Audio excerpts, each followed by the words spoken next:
Hello guys, welcome back to another episode of Freak Talks. Freak ടോക്സിൻ്റെ എല്ലാ ഓഡിയൻസിനും എൻ്റെ വക ഹാപ്പി ന്യൂ ഇയർ. അപ്പോൾ ഹാപ്പി ന്യൂ ഇയർ ആയിട്ട് എന്തൊക്കെയാണ് പരിപാടി?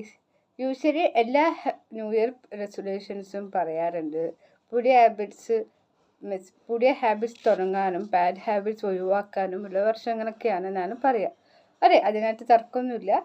ബട്ട് ഒരു കാര്യം കൂടി ശ്രദ്ധിച്ചാൽ നന്നായിരിക്കും. ഒരു റെസൊല്യൂഷൻ ആയാലും ഗോളായാലും ഹാബിറ്റ്സ് ആയാലും സക്സസ്ഫുൾ ആവാതെ പോകാനുള്ള ഒരു കാരണം മോട്ടിവേഷൻ്റെ കാര്യം തന്നെയാണ്. അതായത് എക്സ്റ്റേണൽ മോട്ടിവേഷൻ നമ്മൾ ഒരുപാട് ഡിപ്പെൻഡ് ചെയ്ത് നിൽക്കുമ്പോൾ സെൽഫ് മോട്ടിവേഷൻ എന്നൊരു പരിപാടിയും കൂടിയുണ്ട്. അതായത് സ്വയം അങ്ങ് ഉത്സാഹിക്കുക എന്ത് ചെയ്യാൻ വേണ്ടിയെങ്കിലും. അത് മനസ്സറിഞ്ഞ് നമുക്ക് വേണ്ടിയാണെന്നും നമ്മൾ ചെയ്തേ മതിയാവൂ എന്ന് പറഞ്ഞൊരു തീരുമാനം എടുത്തു കഴിഞ്ഞാൽ മക്കളെങ്കിലും പിടിച്ചാരും കിട്ടത്തില്ല. സോ ന്യൂ ഇയർ ആയിട്ട് ഈ ഒരു തീരുമാനം ജീവിതത്തിൽ